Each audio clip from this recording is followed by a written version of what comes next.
नमस्कार विद्यार्थियों, स्वागत करती हूँ आपका मेरे YouTube channel GK special class में आपका। तो विद्यार्थियों, आज हम क्या पढ़ेंगे? अशोक के अभिलेखों से जुड़े महत्वपूर्ण तथ्य। कल संडे था और संडे को हमारा करंट जीके की क्लास होती है। जिसको नहीं मिली है वो जाके देख सकता है। जिन्होंने नहीं देखे वो पीछे जाके देख लेना। संडे को हमारा करंट की क्लास होती है। तो हमने क्या पढ़ा? हम क्या पढ़ रहे हैं? मौर्य काल का इतिहास। मौर्य काल का इतिहास पढ़ रहे हैं विद्यार्थियों, जिसमें हमने थोड़ी बहुत बेसिक बातें लिखी थी। मौर्य काल की अभी लिख रहे हैं विद्यार्थियों। तो फिर हमने एक पढ़ा था मौर्य काल में, पॉइंट लिया था। एक हमने क्या डायग्राम बनाया, उस डायग्राम को हम पूरा पढ़ेंगे चारों मार्क से, तो हमारे मौर्य काल का बेसिक तैयार होगा। हमने क्या पढ़ा था? इतिहास की जानकारी देने के स्रोत। इतिहास की मौर्यकालीन इतिहास, ओके, मौर्यकालीन इतिहास की जानकारी देने के स्रोत पहले हमने लिखा था डायग्राम में ऊपर। फिर हमने उसको दो भागों में बांटा, पुरातात्विक स्रोत, साहित्यिक स्रोत। पुरातात्विक स्रोत, साहित्यिक स्रोत।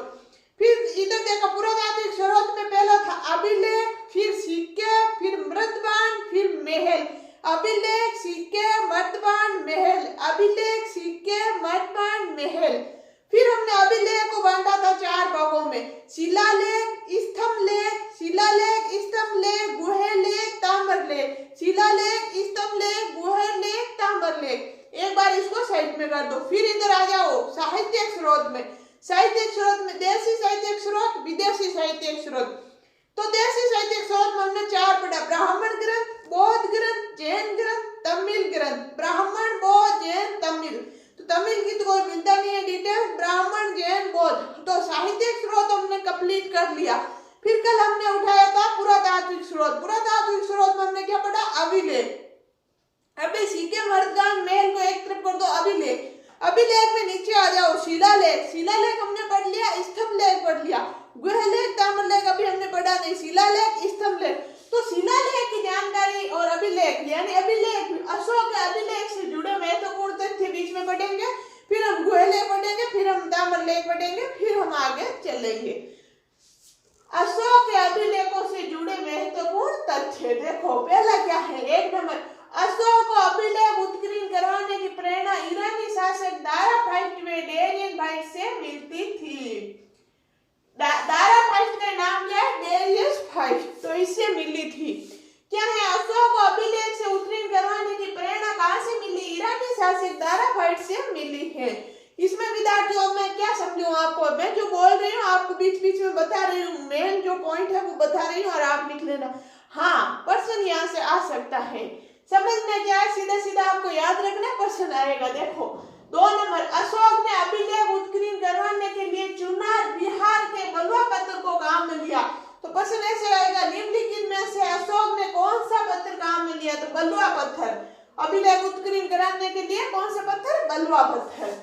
अशोक के अधिकांश अभिलेखों की भाषा प्राकृत व लिपि ब्राह्मणी थी। अशोक के अधिकांश अभिलेखों की भाषा तो थी प्राकृत और लिपि क्या थी? ब्राह्मणी लिपि। तो प्रश्न ऐसे आएगा, अशोक के अभिलेखों की भाषा कौन सी थी, लिपि कौन सी थी? तो भाषा तो थी प्राकृत, लिपि थी ब्राह्मण लिपि। अशोक ने कुछ अभिलेख ख्रोष्टी या आर्मेइक व यूनानी लिपि में भी उत्कीर्ण कराए। अशोक ने कुछ अभिलेख कौन सी लिपि? ख्रोष्टी, आर्मेइक या यूनानी लिपि में भी उत्कीर्ण कराए।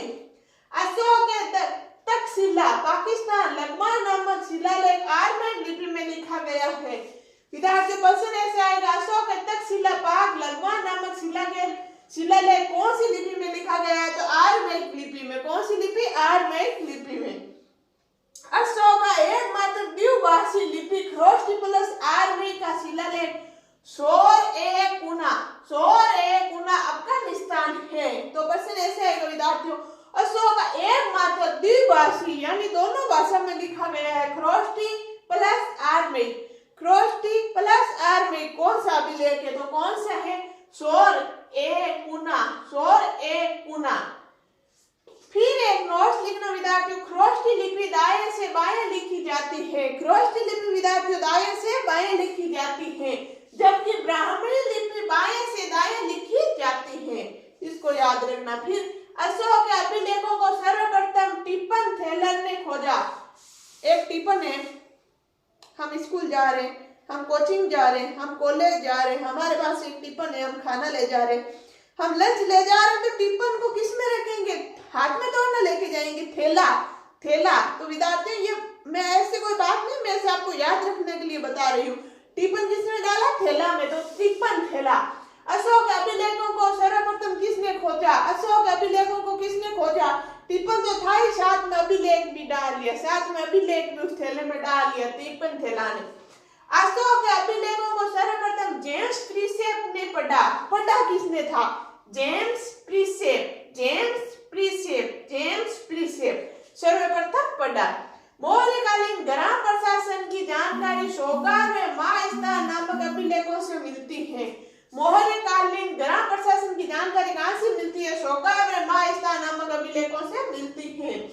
मौर्य काल में दुर्भिक्ष या अकाल के समय कोष्ठागारों से अनाज वितरण की जानकारी शोकारों और माइस्ता अभिलेखों से मिलती है। यह भी याद रखना। अभिलेखों में यहाँ से अशोक की एकमात्र पत्नी कारुवाकी का नाम अभिलेखों में मिलता है। यहाँ पे अंडरलाइन कर लेना, प्रश्न आएगा विद्यार्थियों, ये आया हुआ प्रश्न है। अशोक की कौन सी पत्नी का नाम मिलता है अभिलेखों में? तो कौन सी? कारुवाकी, कारुवाकी, कारुवाकी, कारुवाकी, कारुवाकी। अशोक की एकमात्र पत्नी कारुवाकी का नाम अभिलेखों में मिलता है। तो अभिलेखों में अशोक के एकमात्र पुत्र तीवर का नाम भी मिलता है। तीवर, पत्नी तो है कारुवाकी और पुत्र है तीवर। पत्नी तो है कारुवाकी, पुत्र है तीवर, जिनका अभिलेखों में नाम मिलता है। अशोक की राजकीय घोषणाएं लघु स्थल लेखों में मिलती है। अशोक की राजकीय घोषणाएं कौन सी लेखों में मिलती है? लघु स्थलीय लेखों में। अशोक का अधिकांश अभिलेखों में नाम देवानपीर्य या देवानामपीर्यदर्शी मिलता है। अशोक का अधिकांश नाम क्या मिलता है विद्यार्थियों? यानी कि अभिलेख, अभिलेख लिखा हुआ है। आपको पता है अभिलेख क्या होता है? इतने बड़े बड़े लिखे हुए होते हैं। तो ऐसे नहीं लिखा है अशोक ने ये किया, अशोक ने वो किया, अशोक की लिपि, उसमें ऐसे लिखा गया है देवानापीर्य ने ये किया, देवानापीर्यदर्शी ने ये किया, देवानापीर्य ने ये किया, देवानापीर्यदर्शी ने ये किया। यानी इनका नाम देवानापीर्य या देवानापीर्यदर्शी मिलता है। मार्स की शिलालेख में अशोक का नाम बुद्ध शाक्य मिलता है। मार्स की शिलालेख, प्रश्न ऐसे आएगा विद्यार्थियों, निम्नलिखित में से कौन से शिलालेख में अशोक का नाम बुद्ध शाक्य मिलता है? तो कौन सा? मार्स की। ये पूरे विद्यार्थियों एकदम क्लियर प्रश्न पढ़े हैं यहाँ, ये आराम से याद कर लेना, एक एक लाइन को बेड़ा पार हो जाएगा। देख लो, लिखो इनको, चलो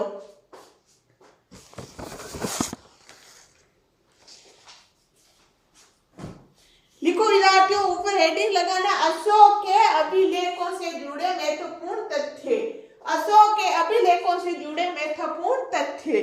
फिर एक नंबर लिखना, अशोक को अभिलेख उत्तीर्ण करवाने की प्रेरणा ईरानी शासक दाराफाइट या डेरिनफाइट से मिलती है।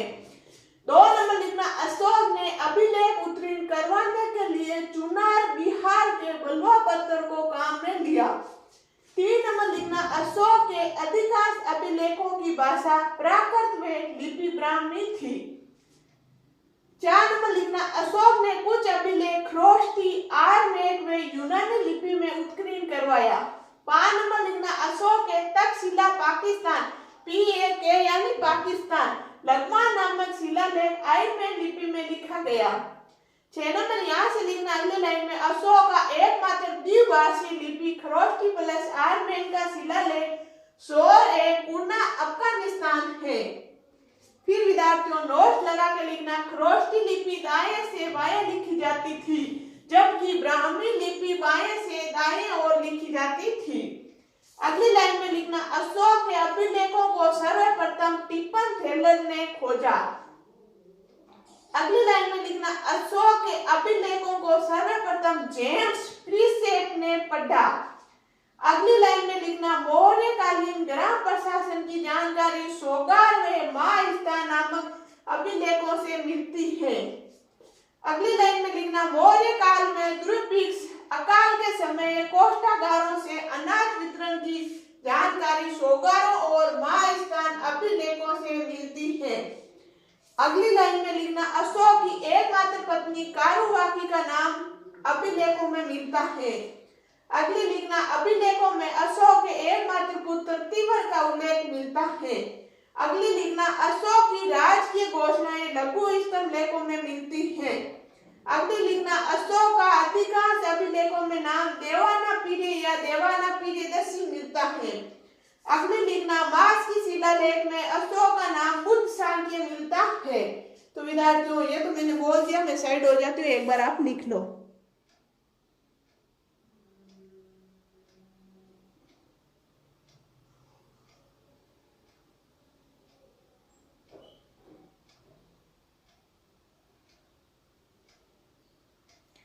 चलो विद्यार्थियों आपने लिख लिया होगा या स्क्रीनशॉट ले लिया होगा। अब हम चल रहे हैं आगे।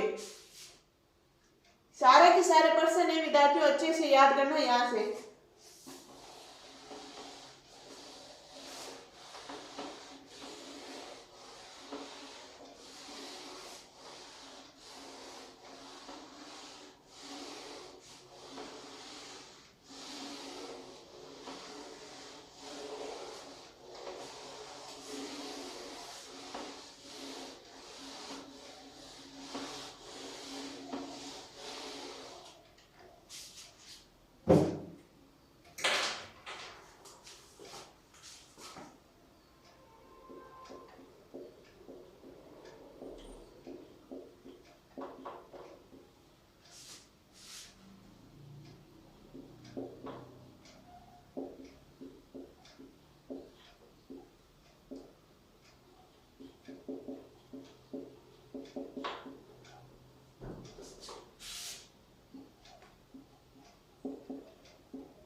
आगे देखो विद्यार्थियों, अगली लाइन है निम्नलिखित अभिलेखों में अशोक का नाम अशोक मिलता है। कौन से अभिलेख है जिसमें अशोक का नाम अशोक ही मिलता है?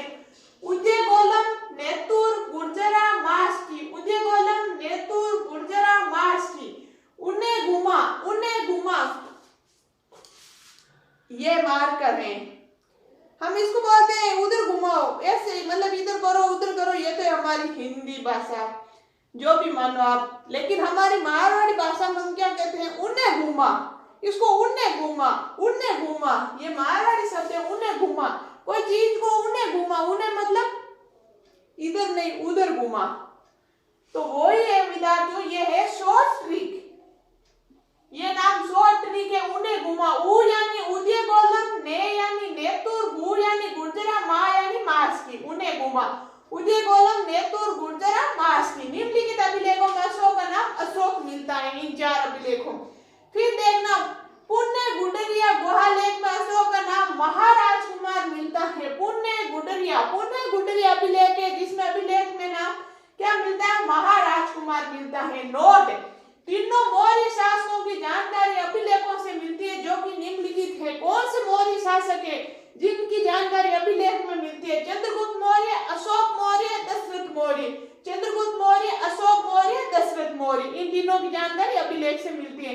तो इसका स्क्रीनशॉट लो, फिर हम आगे और चलेंगे, लिखेंगे। चलो देखो, निम्नलिखित अभिलेखों में अशोक का नाम अशोक मिलता है। 1 नंबर उदय गोलम, 2 नंबर नेतुर, 3 नंबर गुर्जरा, 4 नंबर मास्की। आगे लिखना उन्हें घुमा, शॉर्ट ट्रिक।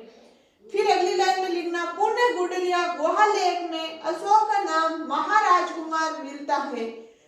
अगली लाइन में नोट लगा के लिखना तीनों मौर्य शासकों की जानकारी अभिलेखों से मिलती है जो कि निम्नलिखित है। चंद्रगुप्त मौर्य, अशोक मौर्य, दशरथ मौर्य। चलो विद्यार्थियों, आपने लिख लिया होगा, आगे चलते हैं। 1-2 नोट्स और लिख लेते हैं।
आगे विद्यार्थियों 2 नोट्स लिख लो। नोट 1 नंबर नोट से कौशाम्बी के अभिलेख और रानी का अभिलेख इलाहाबाद अभिलेख भी कहते हैं क्योंकि इस बात में अकबर ने इलाहाबाद के किले में स्थापित करवाया।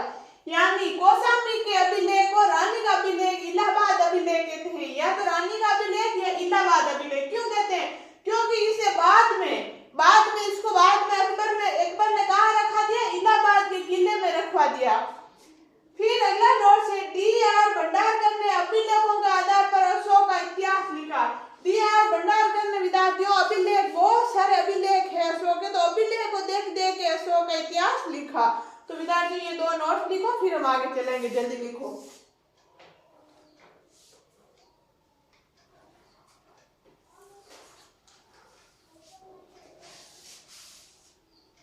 ये तो आपको क्लियर दिख रहा है, आपने लिख लिया होगा। चलो आगे चल रहे हैं हम। आगे देखो विद्यार्थियों, अगला नोट्स है चंद्रगुप्त मौर्य की जानकारी देने वाला अभिलेख जूनागढ़ अभिलेख है। चंद्रगुप्त मौर्य की जानकारी देने वाला कौन सा अभिलेख है? जूनागढ़ अभिलेख। कौन सा? जूनागढ़। तो जूनागढ़ अभिलेख की पूरी डिटेल्स पढ़ेंगे हम। स्थान गुजरात, जूनागढ़ अभिलेख कहाँ है? गुजरात में। अन्य नाम गिरनार अभिलेख। किसका? शक शासक रुद्रदामन का। किसका? शक शासक रुद्रदामन का। भाषा संस्कृत। अशोक अभिलेख प्राकृत भाषा में, जबकि चंद्रगुप्त मौर्य का किसमें? संस्कृत।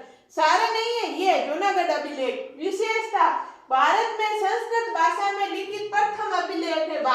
पूरे भारत में संस्कृत भाषा में लिखित प्रथम अभिलेख कौन सा है? जूनागढ़। इससे काठियावाड़ क्षेत्र गुजरात में स्थित सूरदर्शन झील की जानकारी मिलती है। विद्यार्थियों, काठियावाड़ गुजरात में एक सूरदर्शन झील है जिसकी जानकारी किसमें मिलती है? जूनागढ़ अभिलेख में मिलती है। तो इसको लिख लो विद्यार्थियों, फिर आगे चलेंगे। चलो लिखो, चंद्रगुप्त मौर्य की जानकारी देने वाला अभिलेख जूनागढ़ अभिलेख।